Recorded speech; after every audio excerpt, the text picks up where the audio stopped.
Indonesia dinobatkan sebagai negara terkorup kelima di Asia Tenggara. Indonesia's anti-corruption agency is hitting a 100% conviction rate. Hasil ini diperoleh melalui skor indeks persepsi korupsi dengan penilaian skala 0 sampai 100. Indonesia hanya memperoleh nilai 34 yang mempersepsikan bahwa sistem pemerintahan Indonesia sangat buruk dalam berbagai hal, seperti kasus suap, korupsi yudisial, gratifikasi, dan konflik kepentingan antar pejabat dan pelaku usaha. Menurut laporan Transparency International yang melakukan survei terhadap 180 negara, Indonesia bahkan tidak masuk ke dalam peringkat 100 negara dengan persepsi kebersihan pemerintahan dan hanya sanggup berada di peringkat 110.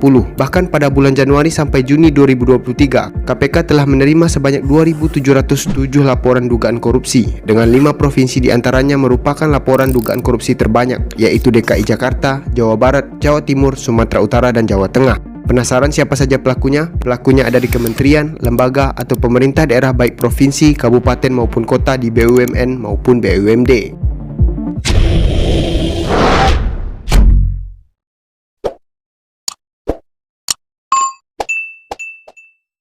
Pimpinan BUMN ini kan harusnya membantu negara dan membantu rakyat. Itulah dalam kepala saya tentang BUMN, khususnya BUMN tambang. Nah, dalam prakteknya rakyat mana yang terbantu? Secara angka kami nggak bisa menghadirkan sekarang. Kenapa?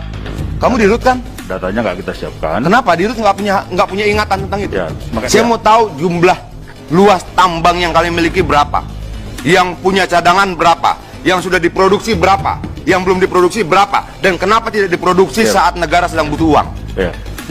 Saya tahu betul tentang Pongkor, Pak Dirut.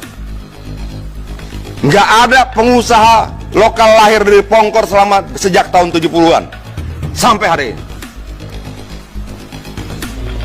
Kalian tidak mengembangkan siapa-siapa di sana. Yang kalian kembangkan perut kalian sendiri kan? Rumah kalian tambah besar. Tapi rakyat di sana, ada tidak pengusaha lokal yang sekarang berasal dari Pongkor yang kemudian masuk dalam pertarungan perebutan proyek-proyek nasional? Nggak ada. Nggak perlu sekolah jauh-jauh dan tinggi-tinggi kalau hanya mengeluarkan jawaban itu, pimpinan. Nggak perlu jadi dirut.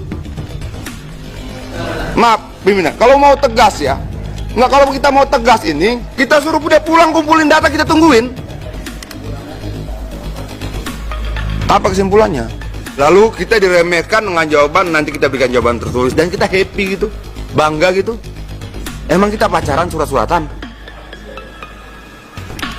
Ini jawab dong, berapa angkanya?